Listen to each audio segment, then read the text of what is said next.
नमस्कार, स्वागत है आप सबका। आप देख रहे हैं दूरदर्शन किसान। मैं हूं आपके साथ मीनाक्षी शौरान। कार्यक्रम गांव किसान में आपका स्वागत है। गांव किसान में हम बात करेंगे खेती किसानी की, पशुधन की और साथ ही साथ कामयाब किसान की दास्तान की भी। तो आइए शुरुआत करते हैं अपने कार्यक्रम गांव किसान की।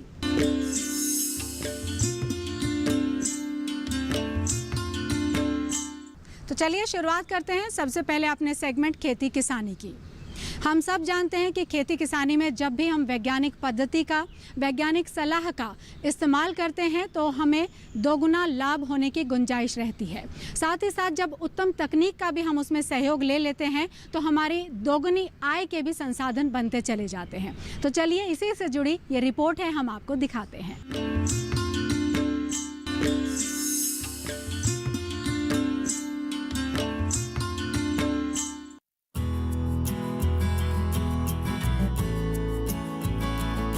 खेती और पशुपालन ग्रामीण जीवन की रीढ़ माने जाते हैं कि दोनों जितने एक दूसरे के पूरक हैं, उतने ही जीवन जीने में सहूलियत देने में सहायक हैं। इसे और सहज बनाने में बायोगैस प्लांट सबसे अच्छे विकल्प साबित हो रहे हैं।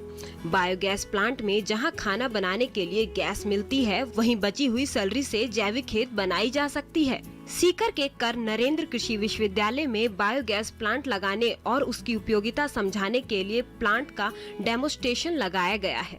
विशेषज्ञ बताते हैं कि गोबर की उपलब्धता और मौजूदा जरूरत के हिसाब से आकार दिया जा सकता है। यदि किसी किसान या पशुपालक के पास 2 पशु भी हैं, तो भी बायोगैस प्लांट का लाभ लिया जा सकता है। वहीं गौमूत्र का इस्तेमाल कीटनाशक के रूप में किया जा सकता है। बेहतर जानकारी के लिए आइए चलते हैं विशेषज्ञ के पास। और इसका जो उद्देश्य है वो ये है कि आजकल ऑर्गेनिक फार्मिंग पे भी जोर बढ़ रहा है और हम किसानों को ये सलाह देते हैं कि कृषि के साथ साथ आप एक समेकित कृषि प्रबंधन करें, यानी इंटीग्रेटेड फार्मिंग सिस्टम, जो कि यहाँ की एक परंपरा भी रही है कि कृषि और उसके साथ साथ पशुपालन, ताकि ये एक दूसरे के पूरक हैं और किसानों को ज़्यादा से ज़्यादा मुनाफा मिल सके। तो अगर किसान के पास 2 दुधारू पशु हैं और उसके साथ साथ कुछ बकरियां हैं, कुछ उसके पास मुर्गियां हैं, तो उसके हमेशा आमद भी आती रहेगी और जोखिम भी घटेगी। तो अगर मान लो उसके पास 2 पशु हैं, उससे मिलने वाले गोबर को वो गोबर गैस प्लांट के अंदर, जो ये हमारा बायोगैस प्लांट है, इसमें डालें और उसको एजिटेट करें और उसके बाद में उसको सड़ने के लिए छोड़ दें। तो जो उससे गैस बनेगी वो आप देख सकते हैं कि पीछे एक पाइप से ले जाके और दूसरे रूम में ले जाया जा रहा है। और उस गैस को हम जैसे एलपीजी से कोई भी चूल्हा जला सकते हैं, गैस स्टोव जला सकते हैं, वो स्टोव जला के और पशुओं का जो रातिब है राशन उसको पका सकते हैं और उससे एक बल्ब भी जला सकते हैं। जैसे कि गैस का मेंटल होता है, उसी तरह से रात को उससे रोशनी ले सकते हैं। तो आम के आम गुठली के दाम, जो पशुओं से दूध मिलेगा उसके साथ साथ जो गोबर मिलेगा, उस गोबर का भी उपयोग हो सकेगा। और स्लरी जो बाहर निकलेगी उसमें वो सब गुण हैं जो कि फार्म यार्ड मैन्योर के अंदर होते हैं। तो ये बहुत ही अच्छी योजना है और विद्यार्थियों को हम ये दिखा के और उनको प्रेरित करते हैं कि आप हमेशा सरकारी जो नौकरियां हैं उसी की तरफ न भागें, आप अपने किसी फार्म पे भी ये सब योजना लगा सकते हैं। इसी तरह से आपने भी देखा कि जो गौमूत्र है, उस गौमूत्र को संग्रहित करते हैं और गौमूत्र को संग्रहित करके और उसको फ़िल्टर करके और स्प्रेयर में भर के और हम जो हमारी फसलें हैं उसमें पर्णीय छिड़काव करते हैं। इसके पीछे जो सोच रही वो ये थी कि गौमूत्र के अंदर भी नाइट्रोजन होता है और उस नाइट्रोजन वैसे ही वोलेटाइल होता है, तो वो अमोनिया बन के और उड़ जाता है। तो जो आपको एक अजीब सी स्मेल लगती है किसी भी पशुशाला में, वो अमोनिया गैस की होती है। तो वो अमोनिया गैस उड़ के और हमारे वातावरण में यूं ही व्यर्थ चली जाती है।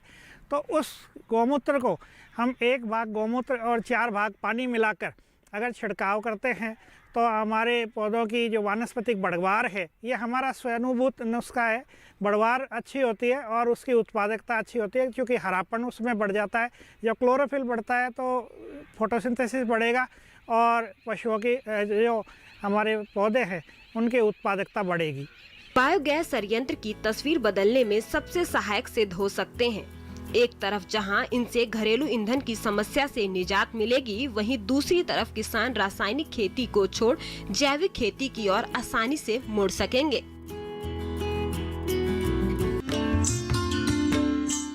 किसान भाइयों, आपने देखा खेती किसानी, लेकिन फिलहाल वक्त एक ब्रेक का है। ब्रेक के बाद भी हमारा कार्यक्रम गांव किसान जारी रहेगा। आप देखते रहिए दूरदर्शन किसान।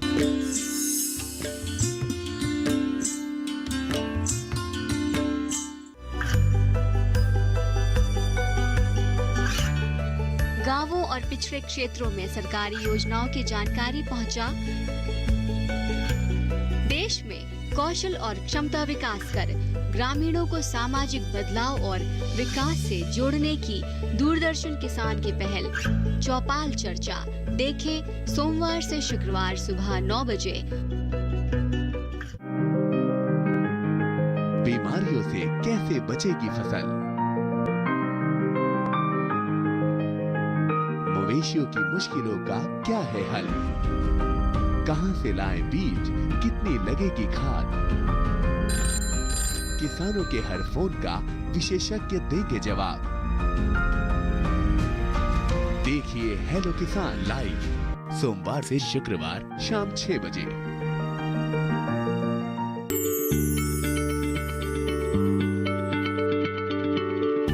क्या आप किसी बीमारी से परेशान हैं? चाहते हैं डॉक्टर की सलाह? तो हम हैं आपके साथ, बताएंगे आपको जीने की राह। समस्याएं आपकी, समाधान देश के मशहूर विशेषज्ञों के। घर बैठे बात करें देश के जाने माने डॉक्टरों से। हमारे लाइव प्रोग्राम स्वस्थ किसान में हर शनिवार शाम 6 बजे से 7 बजे तक।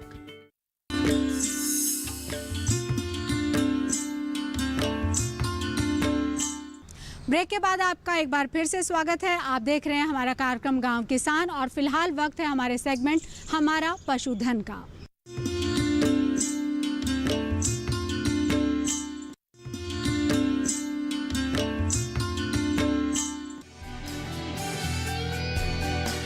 दूध उत्पादन के लिए ज्यादातर किसान भैंस पालन को पसंद करते हैं, लेकिन बेहतर प्रबंधन किया जाए तो गाय की देसी नस्लों से भी अच्छा मुनाफा कमाया जा सकता है।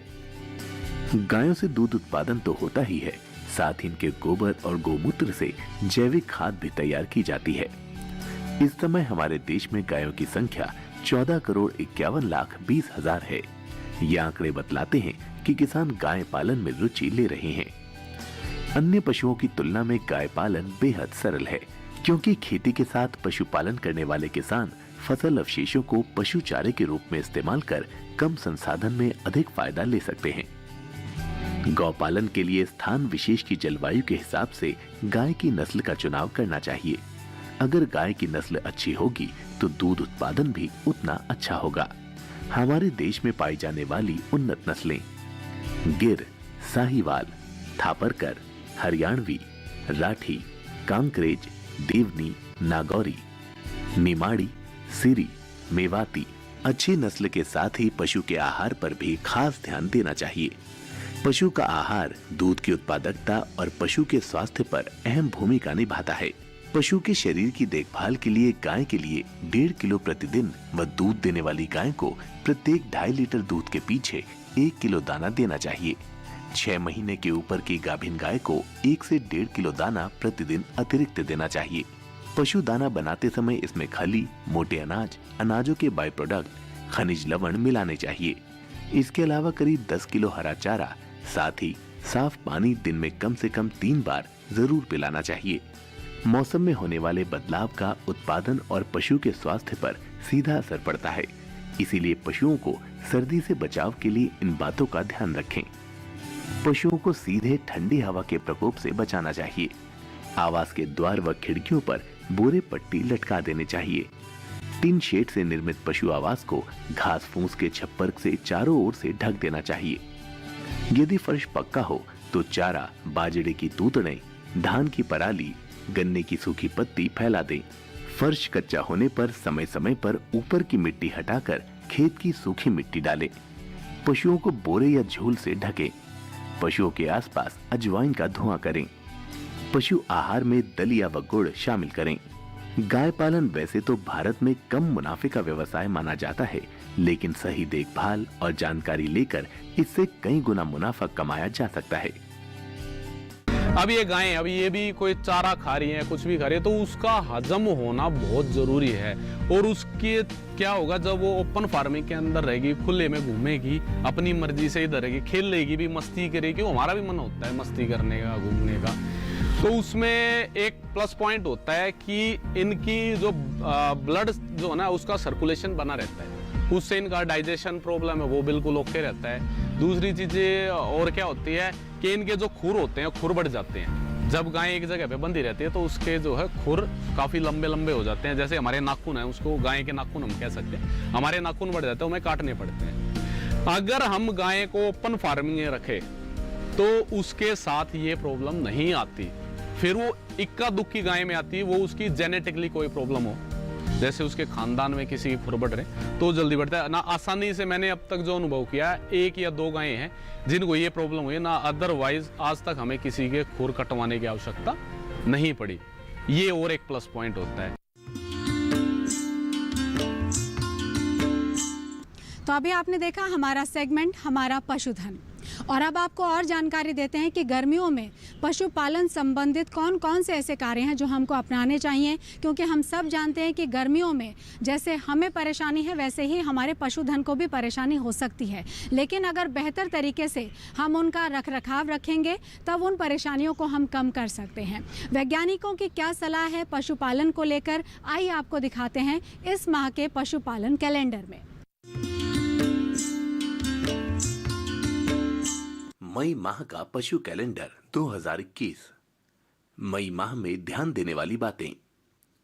इस माह में अधिक गर्मी रहती है, साथ ही कुछ स्थानों पर आंधी तूफान के साथ वर्षा भी रहती है।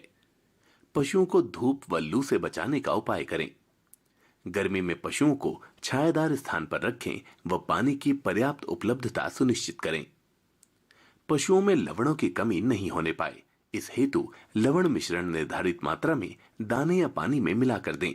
पशुओं के आहार में मौसम के अनुसार आवश्यक बदलाव करें। दुग्ध उत्पादन क्षमता बनी रहे, इसके लिए उसे संतुलित आहार दें। चमोकन एवं पेट की कृमि से बचाव का उचित प्रबंध करें। खरीफ में हरा चारा लेने के लिए ज्वार एवं मक्का की बुआई करें। भेड़ पालक इस माह में भेड़ की ऊन कतरने का कार्य करें। तो किसान भाइयों, अभी आपने देखा पशुपालन कैलेंडर। अभी हमारे लिए वक्त एक ब्रेक का है। ब्रेक के बाद भी गांव किसान जारी रहेगा। आप देखते रहिए दूरदर्शन किसान।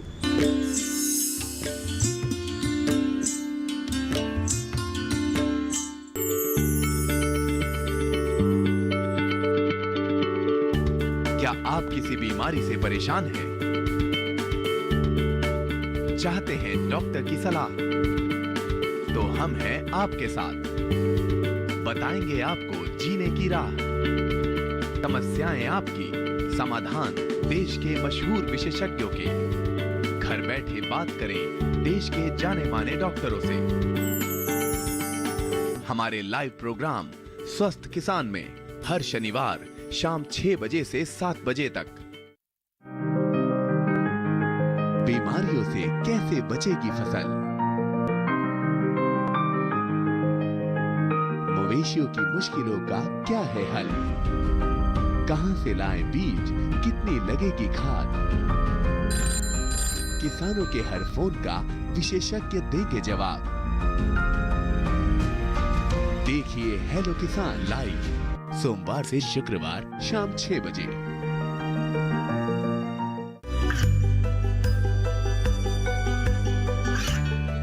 गांवों और पिछड़े क्षेत्रों में सरकारी योजनाओं की जानकारी पहुंचा। देश में कौशल और क्षमता विकास कर ग्रामीणों को सामाजिक बदलाव और विकास से जोड़ने की दूरदर्शन किसान की पहल चौपाल चर्चा देखें सोमवार से शुक्रवार सुबह 9 बजे।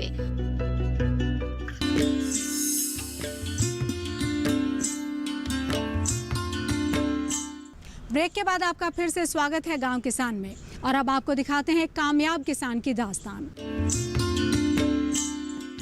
और आइए अब आपकी मुलाकात करवाते हैं ऐसे किसान से जो अपनी कड़ी मेहनत के बल पर दूसरे किसानों के लिए भी एक मिसाल बने हैं, प्रेरणा स्रोत बने हैं। कैसे उन्होंने मेहनत की, कैसे इस मुकाम को हासिल किया, उनसे जुड़ी हुई तमाम बातें इस रिपोर्ट के जरिए आपको दिखाते हैं। कृषि एक ऐसी विधा है जिसके हर पहलू को खंगाला जाए तो लाभ ही लाभ मिलेगा। बस जरूरत है कुछ अलग करने की। किसान तैयार फसलों को सीधे बाजार में ना बेचकर प्रसंस्करित करके ज्यादा मुनाफा कमा सकते हैं। इसके अलावा किसान उन्नत किस्म का बीज उत्पादन करके भी कृषि को संवार सकते हैं। बुलंदशहर के किसान कुछ ऐसा ही कर रहे हैं। आइए जानते हैं उनकी कामयाबी की दास्तां। बीएसएफ की नौकरी छोड़ कुलवंत ने खेती में जीवन संवारने का मन बनाया। 2003 से उन्होंने अपने खेतों में बीज बोने शुरू किए, लेकिन सफलता हाथ ना लगी। इसके समाधान के लिए कुलवंत ने पूसा संस्थान से संपर्क किया तो उन्हें बीज उत्पादन का सुझाव दिया गया। कुलवंत के लिए काम बिल्कुल नया था, इसलिए उन्होंने इसके लिए प्रशिक्षण लिया और 2013 से अब तक वो बीज उत्पादन का सफल काम कर रहे हैं। मैंने सन 95 में बीएसएफ ज्वाइनिंग करी कांस्टेबल पल के पद पर, और जुलाई 2003 में मैंने उसको रिजाइन करा नौकरी को, और फिर उसके बाद मैंने खेती शुरू करी। खेती लगभग सभी किसानों की तरह कर रहे थे और कई साल लग गए थे, लेकिन उसमें कुछ लाभ नहीं हो पा रहा था। तो बड़ा पछतावा हो रहा था कि नौकरी छोड़ के गलती करी। फिर सरकारी ऑफिसों के चक्कर वक्कर काटे और लगभग 2012-13 में हम पूसा संस्थान से जुड़े, जबकि उससे पहले हम कभी गए तो कुछ नहीं हाथ लगा, ना कोई वहाँ बात करता था और ना ही वहाँ सीड उपलब्ध हो पाते थे। तो उसके बाद उन्होंने हमें एक ट्रेनिंग प्रोग्राम कराया कि आप सीड उत्पादन की ट्रेनिंग कर लें और सीड उत्पादन करें। उसके बाद से आज तक हम उनका सीड उत्पादन करते चले आए। 2015 तक उन्होंने थोड़ा दिया, हमारी जांच करी, जांचा परखा, जहाँ उन्हें विश्वास हुआ उसके बाद वो बढ़ाते चले गए। बढ़ाने के बाद वो आज हम गाँव में लगभग 16-17 फसलों का बीज उत्पादन कर रहे हैं। वो बताते हैं कि इस समय करीब 50 से 60 एकड़ जमीन में बीज उत्पादन का काम किया जा रहा है, जिसमें उनकी तरह और भी किसान शामिल है। उनका कहना है कि ये काम सामान्य खेती से थोड़ा अलग होता है, लेकिन इसमें मुनाफा कहीं ज्यादा होता है। इस समय इनके खेतों में गाजर, मूली, प्याज, गेहूं और गन्ना फसलों के बीज तैयार किए जाते हैं। तैयार बीज का करीब 80% हिस्सा पूसा संस्थान में जाता है, बाकी 20% बीज गांव के किसान खरीदते हैं। इस तरह उन्नत बीजों के इस्तेमाल से उनकी और उनके गांव की तस्वीर बदल रही है। 16-17 फसलों का मतलब हो गया लगभग 50 से 60 एकड़ ज़मीन में। 50-60 एकड़ ज़मीन मेरे पास अकेले के पास नहीं है, मेरे भाइयों के पास है, बशर्ते गांव के और लोगों के पास है। पिछली 3 साल में ये स्थिति हुई है कि पड़ोसी गांवों को भी हमने जोड़ा है, वहाँ भी हम सीड उत्पादन करवा रहे हैं। अब सीड उत्पादन में हम बात करें जैसे धान की, तो धान का मैं विस्तार से बताने की कोशिश करूँगा कि धान जो हमारा पिछली 3 साल का अगर रिकॉर्ड देखें तो किसान का 1600 रुपये से 2000 रुपये प्रति कुंटल तक बिक रहा है, जबकि पूसा संस्थान हमारा 4800 रुपये कुंटल खरीद रहा है। लेकिन वो बीज पैदा कराते हैं, तो जो हमारा हम किसान के तरीके से धान नाज पैदा करेंगे और बीज पैदा करेंगे तो बीज में लगभग 20% उत्पादन लागत एक्स्ट्रा आती है। लागत जब एक्स्ट्रा आती है तो उसका वो हमें भाव देते हैं, तो ग्रेडिंग करने के बाद वो हमें 4800 रुपये का पेमेंट देते हैं। अगर मैं सरू से देखूं किसान वाले नज़रिए से तो वो करीब 3700-3800 रुपये कुंटल का पड़ता है, और आज बाज़ार की स्थिति देखूं तो 1700 रुपये कुंटल या 2000 रुपये कुंटल बिक रही है। लगभग पौने दो गुनी कीमत में हमें धान के ही पैसे मिल रहे हैं।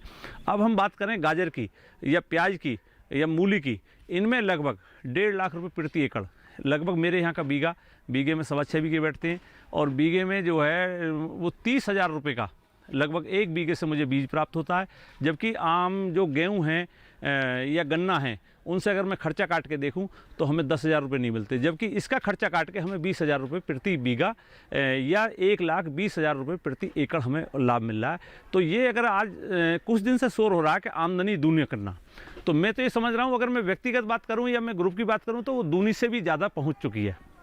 तो इसी प्रकार हम गाजर का, प्याज का जो रबी में बीज पैदा कर रहे हैं, मूली का, मटर का, मसूर की 2 वैरायटी हैं, चने की हम पे 3 वैरायटी हैं, जिसमें सफ़ेद चना भी है, छोला भी है, जिसे छोला कह देते हैं, लहसुन भी है। तो ये 4-5 तरह की फसल पैदा करने में होता ये है कि अगर हमारा ये पहले बीज में चला जाएगा और जो माल हमारा जैसे सरसों हमारी बीज में गई और हम पे उस पर अंडर साइज हमारा बच गया, अंडर साइज का हम यहाँ तेल निकलवाते हैं और तेल को हम बेचते हैं और पशु के लिए हमारी खल मिल जाती है। तो बाज़ार से हमें खाने को बाज़ार से अच्छा तेल मिल जाता है क्योंकि हम अपना पिलवाते हैं और उसमें हमारी पैसे बच जाते हैं। तो उससे जो हम पे फालतू होता है हम उसे बेच लेते हैं, बाकी बीज के रूप में काम कर रहे हैं। और हमारा जो ग्रुप बना हुआ है जिसमें हम 15 से 20 लोग जुड़े हैं, Jupiter the group of progressive farmer के नाम से ग्रुप है, जो ये यहाँ संस्थान में वो ग्रुप ही बीज पैदा कर दे रहा है। और हम लगभग बीज का 80% हिस्सा पूसा संस्थान को दे देते हैं और 20% हिस्सा हम यहाँ किसान को देते हैं। किसान को ये लाभ हो जाता है कि पूसा जाना नहीं पड़ता और पूसा से लगभग कम कीमत पे पैसा मिल जाता है। और हमें लाभ ये हो जाता है, जो हम देखें कि हम 17-18 रुपये किलो में गेहूँ ना बेच के हम उसमें करीब 2 से 3 रुपये प्रति किलो खर्च करते हैं ग्रेडिंग में और पैकिंग में, और हम लगभग 5 रुपये किलो एक्स्ट्रा बेचते हैं। तो यूँ करके 2 रुपये किलो का अन्य किसानों की अपेक्षा हमें एक्स्ट्रा लाभ मिल जाता है। इस तरह किसान खेती को नए आयाम में ले जाकर अपने साथ साथ और किसानों की तकदीर भी बदल सकते हैं।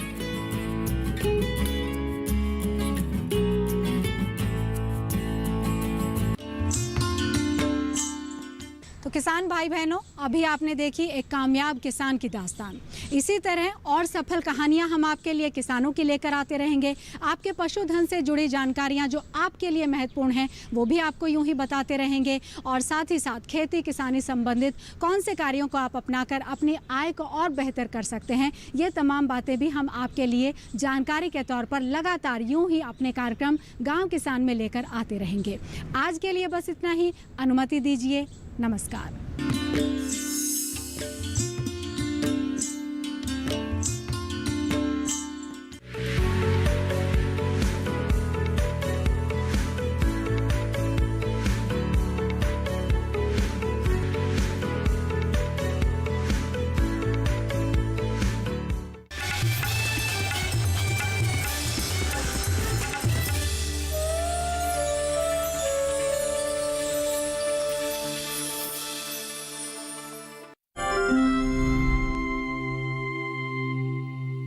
गांव का नाम है बांदकर। पुरुलिया शहर से 10 किलोमीटर दूर स्थित पुरुलिया 2 नंबर ब्लॉक का ये गांव काफी बड़ा है। आदिवासी और अल्पसंख्यक जाति के लोग यहाँ एकजुट होकर खुशी से रहते हैं। गांव की सीमा को पार कर दूर विस्तृत है मैदान, बीच बीच में फसलों के खेत दिखते हैं। गांव के अंदर एक मकान हमारे नजर में जरूर आएगी। सफेद साफ दीवार पर कुशल हाथों से बना अल्पना। लक्ष्मी कर्मकार का मकान है ये। बांधकर गांव के सभी लोग उसे मानते और चाहते हैं। खेती बाड़ी में पिछड़ा हुआ जिला पुरुलिया में आधुनिक कृषि पद्धति के प्रयोग से लक्ष्मी कर्मकार एक आदर्श महिला कृषक बन चुकी है। पुरुलिया के बलरामपुर थाने के नंदुदी गांव की लड़की लक्ष्मी की शादी 1998 में बांधगर के पशुपति कर्मकार के साथ हुई थी। शादी के बाद वो नर्सिंग प्रशिक्षण लेकर एक नर्सिंग होम में काम भी करती थी, लेकिन एक समय के बाद नौकरी छोड़ वो अपने पति के साथ खेतीबाड़ी के काम में लग गई।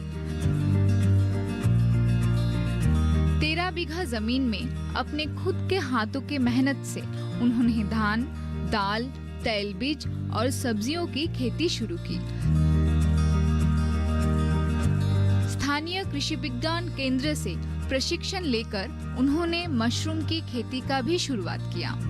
इसके बाद धीरे धीरे वो बकरी पालन, जैव खाद प्रस्तुत करना और बतख पालन के प्रशिक्षण में भी भाग लिया।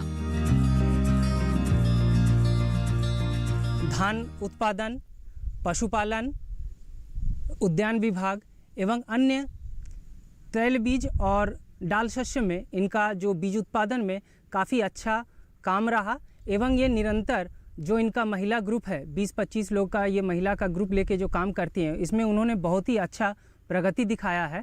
साथ में सबको एक साथ ये चल के काम करती है, इसीलिए इनका हमने नाम सुझाव किया। लक्ष्मी के दैनिक आय का एक बड़ा अंश अंडे बेचकर ही हो जाता है। अपने हाथों से खेती करने के कारण काफी अनुभव भी हुआ है उनको। इसी के साथ सरकारी प्रशिक्षणों ने भी आगे बढ़ने में उनकी सहायता की है।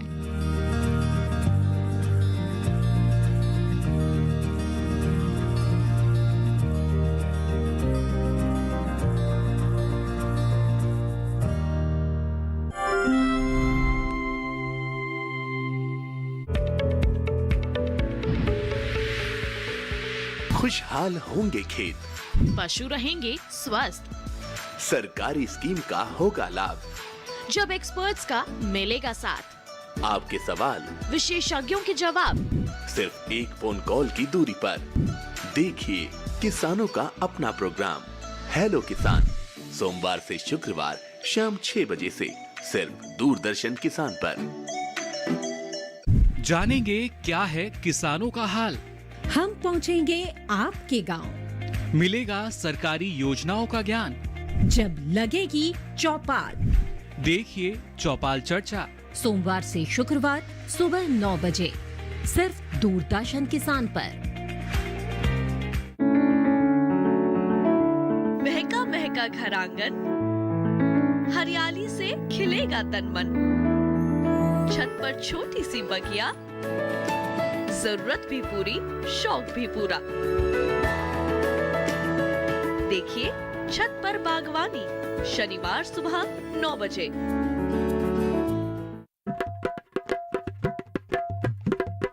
कुछ नया सोचने की हिम्मत, कुछ कर गुजरने का जुनून। आइए मिलिए हिंदुस्तान के नवाचारियों से। देखिए कच्चे रास्ते पक्के इरादे, 14 जनवरी से हर गुरुवार शाम 4:30 बजे सिर्फ डीडी किसान पर। जो दिलो दिमाग की बात कविताओं में करते हैं। मैं खाने के बाहर मिले किसी को कुछ सफ़े और कलम दवा, जरूर कोई हारा हुआ आशिक शायर बना होगा। जब हमारी शादी हो चुकी है तो इश्क पे जोर क्यों नहीं है? तो बेजान शब्दों में रंग भरते हैं। मुझको उजलत कोई नहीं है, पर ऐसे होंगे हमारे साहित्य के महारथी। आज भी जब भी ये पहली बारिश की पहली बूंद मेरे हथेली पर गिरती है ना, तो याद सबसे पहले तुम्हारी ही आती है। हम ढूंढ रहे हैं 100 करोड़ का कवि। देखिए हर रविवार रात 9 बजे डीडी किसान पर।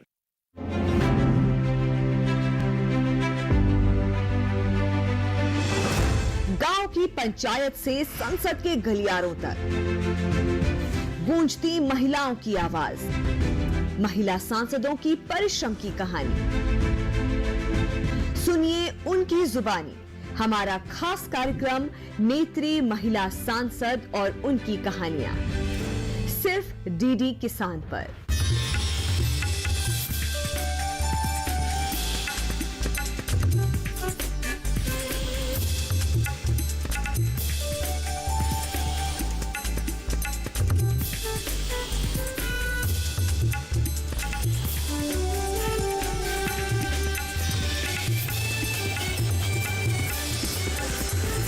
डीडी किसान, बदलते भारत की शान।